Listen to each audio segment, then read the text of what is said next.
ಹಣ್ಣ ತಿಂದು ಸಿಹಿ ಹಣ್ಣ ಕೊಡುವ ಮರ ನೀಡಿ ನೀಡಿ ಮುಕ್ತ.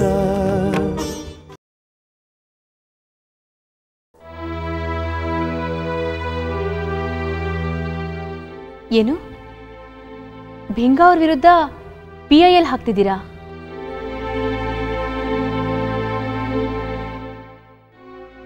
CBIಗೆ ಒಪ್ಪಿಸಿ ಭಿಂಗ ಅವ್ರದ್ದು ತಪ್ಪು ಅಂತ ಸಾಬೀತಾದರೆ? ತಪ್ಪು ಅಂತ ಸಾಬೀತಾದರೆ ಮತ್ತೆ ಚಾರ್ಜ್ ಶೀಟ್ ಹಾಕ್ತಾರೆ, ಆರೋಪಿ ಸ್ಥಾನದಲ್ಲಿ ನಿಲ್ಲಿಸ್ತಾರೆ ಭಿಂಗ ಅವ್ರನ್ನ, ವಿಚಾರಣೆ ಮುಂದುವರಿಯುತ್ತೆ.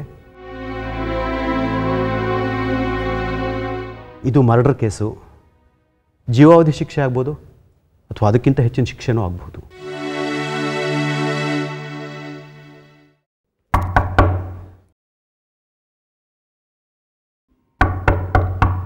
ಮೃಣಾಲಿನಿ,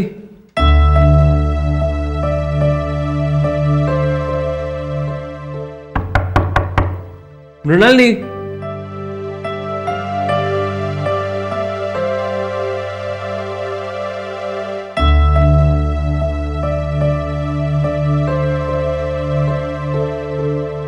ಮೃಣಾಲಿನಿ, ಮೃಣಾಲಿನಿ. ಹಾ ಸಿದ್ಧಾಂತ್, ಹೇಳಿ, ನನಗೆ ಕೇಳಿಸ್ತದೆ. ಮತ್ತೆ ರೆಸ್ಪಾಂಡ್ ಮಾಡಬೇಕಲ್ವಾ? ವಿಷಯ ಏನು ಅಂತ ಹೇಳಿ ಸಿದ್ಧಾಂತ್. ಮಧ್ಯಾಹ್ನ ಊಟ ಮಾಡಲಿಲ್ವಂತೆ, ರಾತ್ರಿ ಊಟ ಕರೆದ್ರೂ ಬರಲಿಲ್ವಂತೆ. ಯಾಕೆ? ಹಸ್ವಿಲ್ಲ. ಅದೇ ಯಾಕೆ? ಮೃಣಾಲಿನಿ, ನನ್ನ ಜೊತೆ ಮಾತಾಡಿ ಮೃಣಾಲಿನಿ. ನನ್ಗೆ ಹಸ್ವಿಲ್ಲ ಅಂತ ಹೇಳ್ದೆ ತಾನೆ.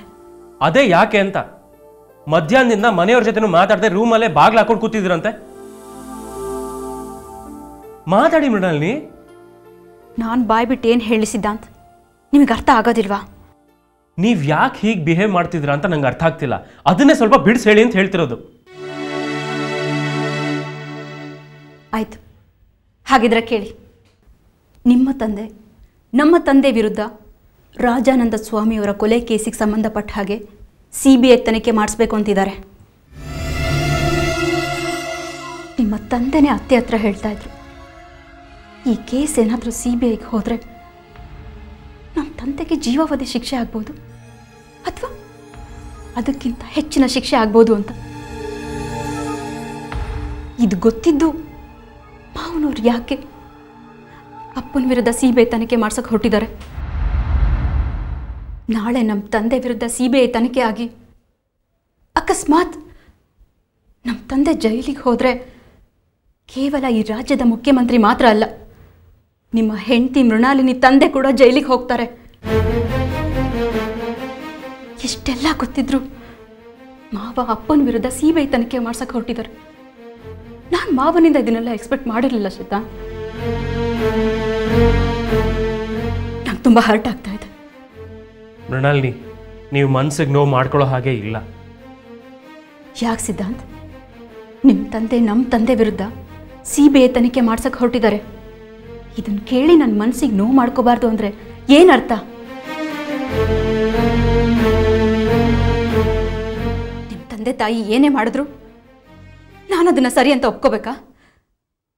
ನಿಮ್ಮ ತಂದೆ ನನ್ನ ಮಾವನವರು, ಅವರೇ ಈ ರೀತಿ ನಮ್ಮ ತಂದೆ ಬಗ್ಗೆ ಯೋಚನೆ ಮಾಡ್ತಾ ಇದ್ರೆ ನನ್ನ ಮನಸ್ಸಿಗೆ ನೋವಾಗೋದಿಲ್ವಾ ಸಿದ್ಧಾಂತ್? ಮೃಣಾಲಿನಿ, ನೀವು ಎಲ್ಲಾನು ಪರ್ಸನಲ್ ಆಗಿ ತಗೋತಿದ್ದೀರಾ. ಕೋರ್ಟ್ನಲ್ಲಿ ನ್ಯಾಯಾಧೀಶರೇ ಆದೇಶ ನೀಡಿದ್ರಂತೆ ರಾಜಾನಂದ ಸ್ವಾಮಿ ಅವರ ಕೊಲೆ ಕೇಸ್ ಮರು ತನಿಖೆ ನಡೀಬೇಕು ಅಂತ. ನಾನು ಅದನ್ನು ಹೇಳೋದಕ್ಕೆ ಪ್ರಯತ್ನ ಪಡ್ತಾ ಇದ್ದೀನಿ. ಹೇಗೂ ತನಿಖೆ ನಡೀತಾ ಇತ್ತಲ್ವಾ? ಆದರೂ ನಿಮ್ಮ ತಂದೆ ನಾಯಕತ್ವ ವಹಿಸಿ ನಮ್ಮ ತಂದೆ ವಿರುದ್ಧ CBI ತನಿಖೆ ಮಾಡಿಸೋದಕ್ಕೆ ಯಾಕೆ ಹೊರಟಿದ್ದಾರೆ? ನಮ್ಮ ತಂದೆ ಮತ್ತು ಮಾವ ರಾಜಕೀಯ ವಿರೋಧಿಗಳು, ಜೊತೆಗೆ ನಾವಿಬ್ಬರು ನಮ್ಮ ಅಪ್ಪನ ವಿರೋಧ ಕಟ್ಕೊಂಡು ಮದುವೆ ಆಗಿದ್ದೀವಿ. ಈಗಾಗಲೇ 2 ಕುಟುಂಬಗಳ ಮಧ್ಯೆ ಜಗಳ ಮನಸ್ತಾಪಗಳಾಗಿ ನೆಮ್ಮದಿ ಹೊರಟೋಗಿದೆ. ಇಂಥ ಟೈಮಲ್ಲಿ ಮಾವ ಯಾಕೆ ಅಪ್ಪನ ವಿರುದ್ಧ CBI ತನಿಖೆ ಮಾಡಿಸೋದಕ್ಕೆ ಹೊರಟಿದ್ದಾರೆ? ಸಿದ್ಧಾಂತ್, ಮಾವನವ್ರ ಬಗ್ಗೆ ನನಗೂ ಗೌರವ ಇದೆ. ಆ ಗೌರವ ಇಟ್ಕೊಂಡೇ ನಾನು ಮಾತಾಡ್ತಾ ಇದ್ದೀನಿ. ಗೌರವ ಇದ್ದ ಮಾತ್ರಕ್ಕೆ ಅವರಿಂದ ನನಗಾಗೋ ನೋವನ್ನ ತಡ್ಕೋಬೇಕು ಅಂತ ಏನಿಲ್ಲ ಅಲ್ವಾ? ಅಲ್ಲ ಸಿದ್ಧಾಂತ್, ನಿಮ್ಮ ತಂದೆಯವರ ಪಕ್ಷದವರ ವಿಚಾರವಾಗಿ ನಮ್ಮ ತಂದೆ ಕೇಸ್ಗಳನ್ನು ತಗ್ಗಿಸ್ತೀನಿ ಅಂದ ತಕ್ಷಣ ನಿಮ್ಮ ತಂದೆ ನಮ್ಮ ತಂದೆ ವಿರುದ್ಧ CBI ತನಿಖೆಗೆ ಒಪ್ಸೋದಕ್ಕೆ ಹೋಗಿದ್ದಾರೆ. ಅವರು ಪ್ರಾಮಾಣಿಕ ರಾಜಕಾರಣಿ, ಅವ್ರದ್ದು ಪ್ರಾಮಾಣಿಕ ಪಕ್ಷ ಅಂತ ತಾನೇ ಹೆಸರು ತಗೊಂಡಿರೋದು. ಅವರು ಪ್ರಾಮಾಣಿಕರೇ ಆಗಿದ್ರೆ ಅವ್ರ ಪಕ್ಷದವ್ರ ವಿರುದ್ಧ ಕೇಸ್ ಹಾಕ್ತೀನಿ ಅಂದರೆ ಯಾಕೆ ಹೆದರ್ಕೋಬೇಕು? ಕೇಸ್ನ ಎದುರಿಸ್ಲಿ. ಅವರು ಕ್ಲೀನ್ ಇಮೇಜ್ ಇರೋರು ಅಂತ ಪ್ರೂವ್ ಆಗಲಿ ಬಿಡಿ. ಅದಕ್ಕೆ ಬದಲು ನಮ್ಮ ತಂದೆ ವಿರುದ್ಧ ಯಾಕೆ CBI ತನಿಖೆ ಮಾಡಿಸ್ಬೇಕು ಅಂತಿದ್ದಾರೆ? ಮೃಣಾಲಿನಿ, ನಿಮ್ಮ ಪ್ರಶ್ನೆಯಲ್ಲೇ ಉತ್ತರ ಇದೆ. ನಮ್ಮ ತಂದೆ ಪ್ರಾಮಾಣಿಕ ರಾಜಕಾರಣಿನೇ. ಅವ್ರ ಪಕ್ಷದವ್ರ ವಿರುದ್ಧ ಯಾವುದಾದ್ರೂ ಕೇಸ್ ಇದ್ದರೆ ಅದನ್ನು ರಿಓಪನ್ ಮಾಡಿಸ್ಲಿ. ಪಕ್ಷದವರೇ ಅಲ್ಲ, ನಮ್ಮ ತಂದೆ ವಿರುದ್ಧನೂ ಯಾವುದಾದ್ರು ಕೇಸ್ ಇದ್ದರೆ ಅದನ್ನು ರಿಓಪನ್ ಮಾಡಿಸ್ಲಿ. ಅದರಲ್ಲೂ ನಮ್ಮ ತಂದೆ ಕ್ಲೀನ್ ಇಮೇಜ್ ಇಟ್ಕೊಂಡೇ ಹೊರಗೆ ಬರ್ತಾರೆ. ಇದು ನಿಮ್ಮ ತಂದೆಗೂ ಅಪ್ಲೈ ಆಗುತ್ತೆ ತಾನೆ? ನಿಮ್ಮ ತಂದೆ ವಿರುದ್ಧ CBI ತನಿಖೆ ನಡೀತಿದೆ ಅಂದ ತಕ್ಷಣ ನೀವೆಷ್ಟು ಅಫೆಂಡ್ ಆದ್ರಿ. ನಿಮ್ಮ ತಂದೆ ಅಷ್ಟೊಂದು ಕ್ಲೀನ್ ಇಮೇಜ್ ಇರೋರೇ ಆಗಿದ್ರೆ CBI ತನಿಖೆನಲ್ಲಿ ಅವರು ಕ್ಲೀನ್ ಇಮೇಜ್ ಇಟ್ಕೊಂಡೇ ಹೊರಗಡೆ ಬರ್ತಾರೆ ಬಿಡಿ.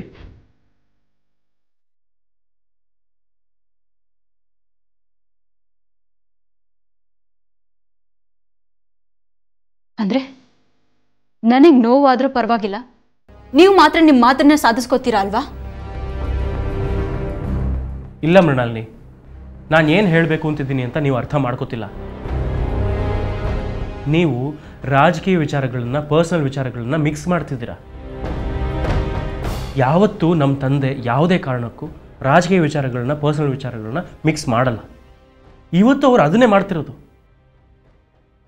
ನಮ್ಮ ತಂದೆ ವೈಯಕ್ತಿಕ ಕಾರಣಗಳಿಂದ ನಿಮ್ಮ ತಂದೆ ವಿರುದ್ಧ CBIಗೆ ರೆಫರ್ ಮಾಡೋಕ್ಕೆ ಪ್ರಯತ್ನ ಪಡ್ತಿಲ್ಲ. ಈ ರಾಜ್ಯದ ಜನತೆಯ ಹಿತದೃಷ್ಟಿಯಿಂದ ಹಾಗೆ ಮಾಡಿರ್ತಾರೆ ಅಷ್ಟೇ. ನೇರವಾಗಿ ಹೇಳ್ತೀನಿ ಮೃಣಾಲಿನಿ, ನಿಮ್ಮ ತಂದೆಗೆ ಕ್ರಿಮಿನಲ್ ಬ್ಯಾಕ್ಗ್ರೌಂಡ್ ಇದೆ. ಇವತ್ತಿಗೂ ರಾಜಾನಂದ ಸ್ವಾಮಿಯವ್ರ ಕೇಸಲ್ಲಿ ಅವರು ಆರೋಪ ಮುಕ್ತರಾಗಿಲ್ಲ. ಅಂಥ ವ್ಯಕ್ತಿಯೊಬ್ಬರು ಈ ರಾಜ್ಯದ ಮುಖ್ಯಮಂತ್ರಿಗಳಾದರೆ ರಾಜ್ಯದ ಹಿತದೃಷ್ಟಿಯಲ್ಲಿ ಅದು ಒಳ್ಳೆಯದಲ್ಲ ಅಂತ ನಮ್ಮ ತಂದೆಗೆ ಅನಿಸಿದೆ. ಅದು ಅಲ್ಲದೆ ನಿಮ್ಮ ತಂದೆ ಭಿಂಗಾ ಅವ್ರ ಜೊತೆಗೆ ಛಾಬ್ರಿ ಅವರು, ಮುನಿಯಪ್ಪನವರು ಸೇರ್ಕೋತಾರೆ. ಅವರೆಲ್ಲ ಒಟ್ಟಿಗೆ ಸೇರಿದ್ರೆ ಏನಾಗುತ್ತೆ ಅಂತ ಒಂದ್ಸಲ ನೀವು ಯೋಚನೆ ಮಾಡಿ ನೋಡಿ. ಇಡೀ ರಾಜ್ಯದ ಭವಿಷ್ಯ ದುಷ್ಟರ ಕೈಗೆ ಸೇರುತ್ತೆ. ಹಾಗಾಗಬಾರ್ದು ಅಂತ ರಾಜ್ಯದ ಜನತೆಯ ಹಿತದೃಷ್ಟಿಯಿಂದ ನಮ್ಮ ತಂದೆ ಹಾಗೆ ಯೋಚನೆ ಮಾಡಿರ್ತಾರೆ. ಅರ್ಥ ಮಾಡ್ಕೊಳ್ಳಿ ಮೃಣಾಲಿನಿ. ದಯವಿಟ್ಟು ನೀವು ಈ ವಿಚಾರದಲ್ಲಿ ಭಿಂಗಾ ಅವ್ರ ಮಗಳಾಗಿ ಯೋಚನೆ ಮಾಡಬೇಡಿ. ಈ ರಾಜ್ಯದ ಒಬ್ಬ ಸಾಮಾನ್ಯ ಪ್ರಜೆಯಾಗಿ ಯೋಚನೆ ಮಾಡಿ. ಇರ್ಬೋದು, ಆದರೆ ನಾನು ಭಿಂಗಾ ಅವರ ಮಗಳು ಕೂಡ. ಮಾವನವರು ನಮ್ಮ ತಂದೆ ವಿರುದ್ಧನೇ CBIಗೆ ರೆಫರ್ ಮಾಡಿದ್ರೆ ನನಗೆ ನೋವಾಗತ್ತೆ. ನಮ್ಮ ತಂದೆ ಅಲ್ದೆ ಹೋದ್ರೆ ಇನ್ಯಾರಾದ್ರು ಸತ್ಯ ಹೊರಗೆ ಬರಬೇಕು ಅಂತ ಬಯಸೋರು ನಿಮ್ಮ ತಂದೆ ವಿರುದ್ಧ ಇದೇ ವಿಚಾರವಾಗಿ CBIಗೆ ರೆಫರ್ ಮಾಡ್ಸೋಕ್ಕೆ ಪ್ರಯತ್ನ ಪಟ್ಟಿರೋರು. ಆಗಲೂ ನೀವು ಇದೇ ರೀತಿ ಬೇಸರ ಮಾಡ್ಕೊಳ್ಳೋಕೆ ಸಾಧ್ಯ ಆಗ್ತಿತ್ತಾ? ನನಗೆ ಗೊತ್ತಿತ್ತು ಮೃಣಾಲಿನಿ, ನೀವು ತುಂಬ ಭಾವುಕರು, ಮುಂದೆ ಇಂಥದ್ದೊಂದು ಗೊಂದಲ ನಿಮಗೆ ಎದುರಾಗ್ಬೋದು ಅಂತ. ಅದಕ್ಕೆ ನಾನು ನಿಮಗೆ ಆವತ್ತೇ ಹೇಳಿದ್ದು, ಜನಹಿತದ ಪಕ್ಷಕ್ಕೆ ನೀವು ಅಧ್ಯಕ್ಷ ಆಗೋದು ಬೇಡ ಅಂತ. ಆದರೆ ನೀವು ಕೇಳಲಿಲ್ಲ. ನಾನು ಪರ್ಸ್ನಲ್ ಮತ್ತು ರಾಜಕೀಯ ವಿಚಾರಗಳನ್ನ ಬ್ಯಾಲೆನ್ಸ್ ಮಾಡ್ತೀನಿ ಅಂತ ಹೇಳಿದ್ರಿ. ಆದರೆ ಈಗ ನೋಡಿ ಹೇಗೆಲ್ಲ ಮನಸ್ತಾಪಗಳಾಗಿದೆ. ಮೃಣಾಲಿನಿ, ನನ್ನ ಮಾತು ಕೇಳಿ.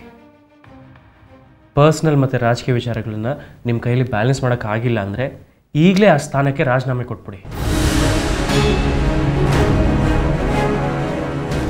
ನನಗೆ ರಾಜಕೀಯದಿಂದ ನಮ್ಮ ಮನೆ ಹೊಡಿಯೋದು ಇಷ್ಟ ಆಗಲ್ಲ.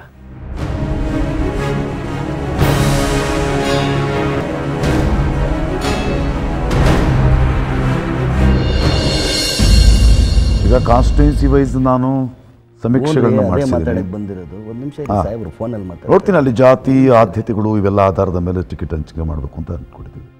ಓಕೆ ಓಕೆ, ಸಂಜೆ ಮಾತಾಡಿ. Thank you very much. Sir,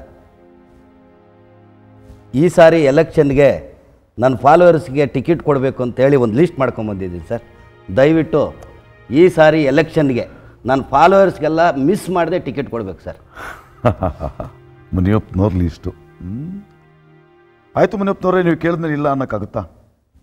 ಆದರೆ ಈಗ ಪಕ್ಷದ ಅಧ್ಯಕ್ಷೆ ನನ್ನ ಮಗಳು ಮೃಣಾಲಿನಿ ಫಾರ್ಮಾಲಿಟಿಗೋಸ್ಕರನಾದರೂ ಅವಳ ಹತ್ರ ಪ್ರಸ್ತಾಪ ಮಾಡಬೇಕು.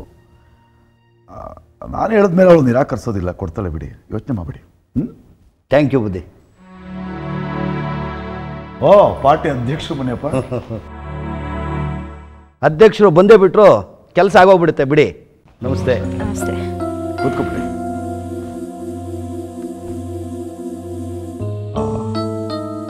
ಪುಟ, ನೀನು ಸರಿಯಾದ ಟೈಮ್ಗೆ ಬಂದೆ. ಅಸೆಂಬ್ಲಿ ಎಲೆಕ್ಷನ್ಗೆ ಸಂಭವನೀಯ ಅಭ್ಯರ್ಥಿಗಳ ಒಂದು ಪಟ್ಟಿಯನ್ನು ತಯಾರು ಮಾಡಬೇಕಾಗಿದೆ ಈಗ. ಪ್ಲೀಸ್ ಅಪ್ಪ, ಆ ವಿಷಯನ ಆಮೇಲೆ ಮಾತಾಡೋಣ. ಅದಕ್ಕೂ ಮುಂಚೆ ನಾನು ನಿಮ್ಮ ಹತ್ರ ಸ್ವಲ್ಪ ಮಾತಾಡಬೇಕಾಗಿತ್ತು. ಹೇಳು, ಏನು ಪುಟ್ಟಿ ಅದು? ಅದು ತುಂಬಾ ಪರ್ಸ್ನಲ್. ಮಹೇಪ್ನವರೇ, ನೀವೆಲ್ಲ ಸ್ವಲ್ಪ ಮೀಟಿಂಗ್ ಹಾಲಲ್ಲಿ ಕೂತೀರಿ, ಆಮೇಲೆ ಬಂದು ಜಾಯ್ನ್ ಆಗ್ತೀನಿ. ಸರಿ ಸರ್, ಬರಪ್ಪ ಎಲ್ಲ.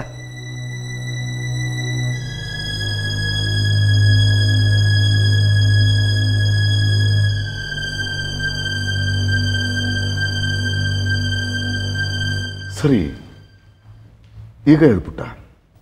ಅದು ಇವತ್ತೊಂದು ವಿಷಯ ಗೊತ್ತಾಯಿತು ನನಗೆ. ಯಾವ ವಿಚಾರ? ನೀವು ನಮ್ಮ ಮಾವನವ್ರ ಮೇಲೆ ಕ್ರಿಮಿನಲ್ ಕೇಸ್ ತರಬೇಕು ಅಂತ ಇದ್ದೀರಂತೆ, ಹೌದಾ?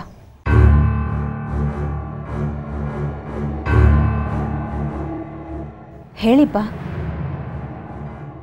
ಯಾರು ಹೇಳಿದ್ರು ನಿನಗೆ ಈ ವಿಚಾರನ? ಯಾರು ಹೇಳಿದ್ರು ಅನ್ನೋದು ಮುಖ್ಯ ಅಲ್ಲ. ನಮ್ಮ ಮಾವನವ್ರ ಮೇಲೆ ನೀವು ಕೇಸ್ ಹಾಕ್ತಾ ಇರೋದು ಸತ್ಯನೋ ಅಲ್ವೋ? ಸತ್ಯ. ಯಾಕೆ ನಮ್ಮ ಮಾವನವ್ರ ಮೇಲೆ ಕೇಸ್ ಹಾಕ್ತಾ ಇರೋದು? ಪುಟ, ನಿನಗೂ ಗೊತ್ತಿದೆ, ಎಲೆಕ್ಷನ್ ಹತ್ರ ಬರ್ತಾ ಇದೆ. ಪ್ರತಿ ಎಲೆಕ್ಷನ್ ಯುದ್ಧ ಇದ್ದಾಗ ಯುದ್ಧದಲ್ಲಿ ಎದುರಾಳಿ ಸ್ಟ್ರಾಂಗ್ ಆಗಿದ್ದರೆ ಅವ್ರನ್ನ ವೀಕಾಗಿ ಮಾಡಬೇಕು. ಈಗ ನಾನು ಮಾಡ್ತಿರೋದು ಅದನ್ನೇ. ಆದರೆ ಇದು ಬರೀ ರಾಜಕೀಯವಾದ ಯುದ್ಧ, ವೈಯಕ್ತಿಕವಾದ ಯುದ್ಧ ಅಲ್ಲ. ವೈಯಕ್ತಿಕವಾಗಿ ನನಗೆ ಶಿವಕೃಷ್ಣ ದೇಸಾಯಿ ಅವ್ರ ಬಗ್ಗೆ ಅಪಾರವಾದ ಗೌರವ ಇದೆ. ಅಂದಮೇಲೆ ನಮ್ಮ ಮಾವನವರು ಯಾವುದೇ ಅಪರಾಧ ಮಾಡಿಲ್ಲ ಅನ್ನೋ ಹಾಗಾಯಿತು. ಇಲ್ಲ ಪುಟಿ, ನೇರವಾಗಿ ಅವರು ಅಪರಾಧ ಮಾಡಿಲ್ಲ. ಆದರೆ ಅವರು ಚೀಫ್ ಮಿನಿಸ್ಟರ್ ಆಗಿದ್ದಾಗ ಅವರ ಹಿಂಬಾಲಕರು ಕೆಲವರು ಅಪರಾಧ ಮಾಡಿದ್ದಾರೆ, ಭ್ರಷ್ಟಾಚಾರ ಎಸಗಿದ್ದಾರೆ. ಇದನ್ನೇ ನಾವು ಹೈಪ್ ಮಾಡಿ ಕೇಸ್ ಹಾಕ್ತೀವಿ. ಕೇಸ್ ಹಾಕಿದ್ರೆ ಶಿವಕೃಷ್ಣ ದೇಸಾಯಿ ಅವರ ಒಳ್ಳೆ ಇಮೇಜ್ಗೆ ಹೊಡೆತ ಬೀಳುತ್ತೆ. ಆ ಹೊಡೆತದಿಂದ ಚೇತರಿಸ್ಕೊಳ್ಳೋದಕ್ಕಿಂತ ಮೊದಲೇ ಎಲೆಕ್ಷನ್ ಮುಗಿದೋಗುತ್ತೆ. ನಮ್ಮ ಪಕ್ಷ ಗೆದ್ದಿರುತ್ತೆ, ನಾವು ಸರ್ಕಾರ ರಚಿಸ್ತೀವಿ, ನಾನು ಚೀಫ್ ಮಿನಿಸ್ಟರ್ ಆಗಿರ್ತೀನಿ. ಒಂದು ಎಲೆಕ್ಷನ್ ಗೆಲ್ಲೋದಕ್ಕೋಸ್ಕರ, ಅಧಿಕಾರನ ಪಡೆಯೋದಕ್ಕೋಸ್ಕರ ಇದೆಲ್ಲ ಮಾಡಲೇಬೇಕಪ್ಪ? ನೋಡ್ಬಿಟ್ಟು ನಿನ್ನೂ ರಾಜಕೀಯಕ್ಕೆ ಹೊಸಬಿಡು. ಮನಸ್ಸಿನ ತುಂಬ ಮುಗ್ಧತೆ ತುಂಬಿಕೊಂಡಿದೆ. ಮುಂದೆ ಹೋಗ್ತಾ ಹೋಗ್ತಾ ನಿನಗೆ ಗೊತ್ತಾಗುತ್ತೆ ಯಾಕೆ ಈ ರೀತಿಯ ನಿರ್ಧಾರಗಳನ್ನ ನಾನು ತಗೊಂಡೆ ಅಂತ. ಇವತ್ತಿನ ರಾಜಕೀಯದಲ್ಲಿ ಈ ಎಲ್ಲ ತಂತ್ರಗಾರಿಕೆಗಳು ತುಂಬ ಅನಿವಾರ್ಯ ಅಮ್ಮ. ಅಪ್ಪ, ಎಲ್ಲಿ ಈ ನಿಮ್ಮ ತಂತ್ರ ನಿಮಗೆ ತಿರುಗು ಬಾಣ ಆಗುತ್ತೋ ಅಂತ ನನಗೆ ಆತಂಕ ಆಗ್ತಾ ಇದೆ.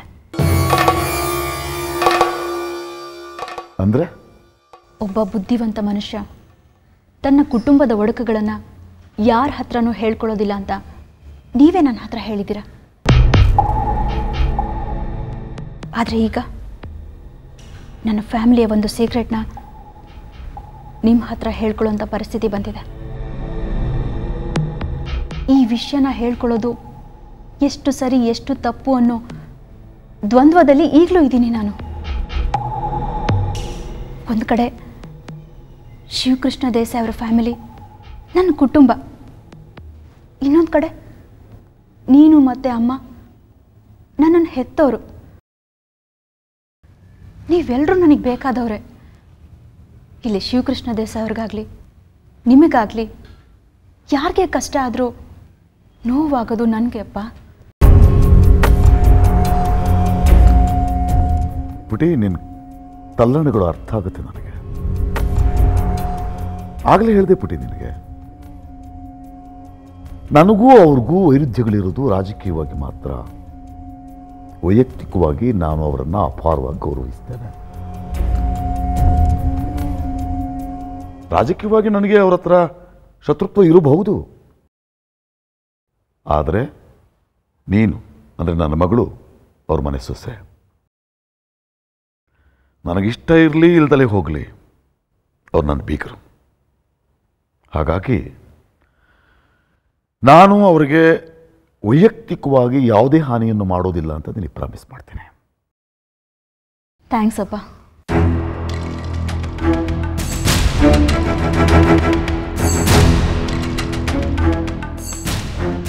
ಪುಟ, ಅದೇನೋ ನನ್ನ ತಂತ್ರ ನನಗೆ ತಿರುಗ್ಬಾಣ ಆಗುತ್ತೆ ಅಂತ ಹೇಳ್ತಾ ಇದ್ದೆ. ನನಗೆ ಅರ್ಥ ಆಗಿಲ್ಲ, ಏನದು?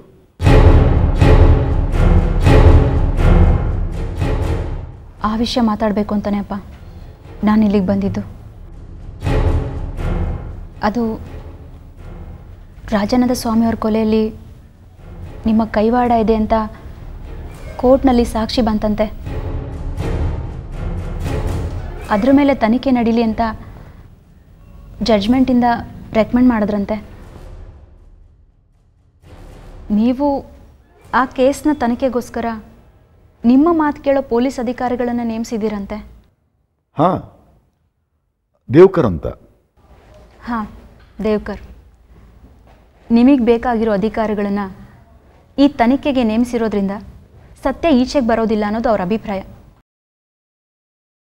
ರಾಜಾನಂದ ಸ್ವಾಮಿಯವರ ಕೊಲೆ ಕೇಸ್ನ CBIಗೆ ರೆಫರ್ ಮಾಡಿದ್ರೇ ಸತ್ಯ ಈಚೆಗೆ ಬರುತ್ತೆ ಅನ್ನೋದು ಅವ್ರ ಉದ್ದೇಶ. ಅದಕ್ಕೆ ನಮ್ಮ ಮಾವನವ್ರ ಪಕ್ಷದ ಅಧ್ಯಕ್ಷೆ ಆಗಿದ್ದಾರಲ್ಲ ನಿವೇದಿತಾ ಅವರು ಹೈಕೋರ್ಟ್ಗೆ ಪಬ್ಲಿಕ್ ಇಂಟ್ರೆಸ್ಟ್ ಲಿಟಿಗೇಷನ್ ಹಾಕೋದಕ್ಕೆ ರೆಡಿ ಆಗಿದ್ದಾರಂತೆ.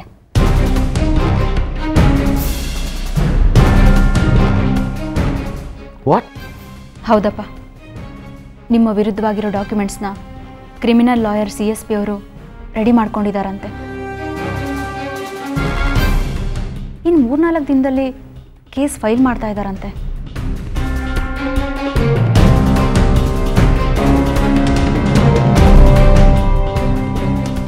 ನಿನಗೆ ಗೊತ್ತಾಯ್ತು ಈ ವಿಚಾರ ಎಲ್ಲ? ನಿವೇದಿತಾ ಅವರು ಈ ವಿಷಯವಾಗಿ ನಮ್ಮ ಮಾವನವ್ರಿಗೆ ಫೋನ್ ಮಾಡಿದ್ರು. ನಾನು ಅದನ್ನು ಕೇಳಿಸ್ಕೊಂಡೆ. ಆಗಲೇ ನನಗೆ ವಿಷಯ ಗೊತ್ತಾಗಿದ್ದು. ಅಪ್ಪ, ಈ ಕೇಸ್ CBIಗೆ ಹೋದರೆ ಏನಾಗುತ್ತೆ? ನನಗೆ ತೊಂದರೆ ಆಗುತ್ತೆ. ನೀವು ನಿಜವಾಗ್ಲೂ ತಪ್ಪು ಮಾಡಿದ್ದೀರಾ? ಇಲ್ಲ ಪುಟಿ, ನಾನು ಯಾವ ತಪ್ಪನ್ನು ಮಾಡಿಲ್ಲ. ಆದರೂ ನನಗೆ ತೊಂದರೆ ಆಗುತ್ತೆ. ಹಾಗಾದರೆ ಇದರಿಂದ ದೂರ ಉಳಿಯೋದಕ್ಕೆ ನನ್ನ ಪ್ರಕಾರ ಉಳಿದಿರೋದು ಒಂದೇ ದಾರಿಯಪ್ಪ. ಏನು? ನೀವು ನಮ್ಮ ಮಾವನವ್ರ ವಿರುದ್ಧ ಯಾವುದೇ ಹಳೆ ಫೈಲ್ಗಳನ್ನು ರೀಓಪನ್ ಮಾಡಿಸ್ಬೇಡಿ. ಅದನ್ನು ಅವರಿಗೂ ಹೇಳಿ. ನಾನು ನಿಮಗೆ ಫೋನ್ ಮಾಡಿಕೊಡ್ತೀನಿ. ನಾನು ನಿಮ್ಮ ಯಾವುದೇ ಹಳೆ ಫೈಲ್ಗಳನ್ನು ರೀಓಪನ್ ಮಾಡಿಸೋದಿಲ್ಲ. ನೀವು ಕೂಡ ನನ್ನ ವಿರುದ್ಧ ರಾಜಾನಂದ ಸ್ವಾಮಿಯವರ ಕೊಲೆ ಕೇಸ್ನಲ್ಲಿ CBIಗೆ ಕೇಸ್ನ ರೆಫರ್ ಮಾಡಬೇಡಿ ಅಂತ ರಿಕ್ವೆಸ್ಟ್ ಮಾಡ್ಕೊಳ್ಳಿ. ನೀವೇನು ತಪ್ಪು ಮಾಡಿಲ್ಲ ಅಂತ ಹೇಳ್ತಿದ್ದೀರಲ್ಲ ಅಪ್ಪ, ನಾವು ಮಾವನವ್ರು ಒಪ್ಕೋಬಹುದು.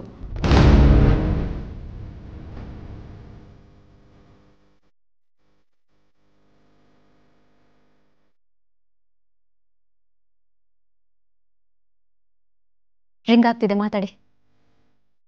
ಬೇಡ ಪುಟಿ, ಬೇಡ, ತಗೋ.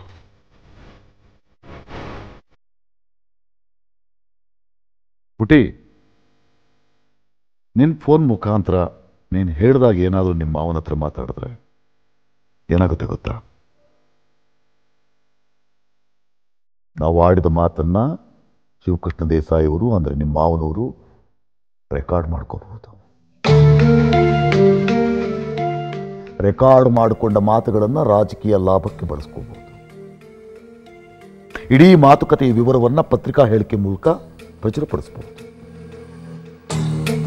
ಇಡೀ ಮಾತನ್ನು ಪ್ರಿಂಟ್ ಮಾಡಿಸಿ ರಾಜ್ಯದ ಜನತೆಗೆ ಹಂಚಿಸಬಹುದು.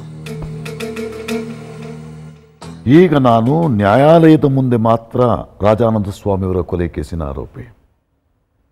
ನೀನು ಹೇಳಿದಾಗೆ ನಿಮ್ಮ ಮಾವ ಶಿವಕೃಷ್ಣ ದೇಸಾಯಿ ಅವರ ಹತ್ರ ನಾನೇನಾದರೂ ಫೋನಲ್ಲಿ ಮಾತಾಡಿದ್ರೆ ಇಡೀ ರಾಜ್ಯದ ಜನತೆಯ ಮುಂದೆ ರಾಜಾನಂದ ಸ್ವಾಮಿಯವರ ಕೊಲೆ ಕೇಸಿನ ಆರೋಪಿಯಾಗಿ ತಲೆ ತಗ್ಗಿಸ್ಕೊಂಡು ನಿಂತ್ಕೋಬೇಕಾಗತ್ತೆ. ಬೇಡ ಬಿಡು, ಅದನ್ನು ನಾನು ಬೇರೆ ರೀತಿಯಲ್ಲಿ ಹ್ಯಾಂಡ್ಲ್ ಮಾಡ್ತೇನೆ.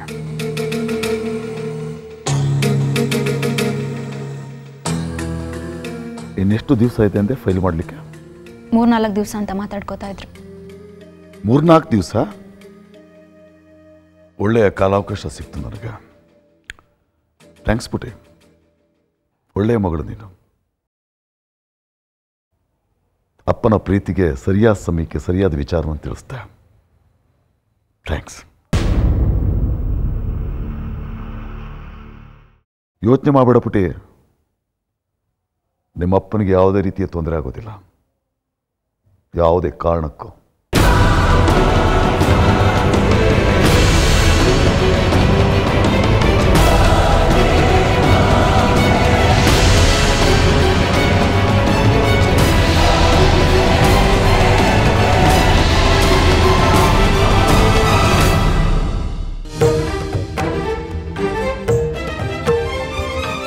ಭೂಮೊಗವಾಡದ ಇರಿಯುವ ಮುಳ್ಳೆ ಎಲ್ಲಿ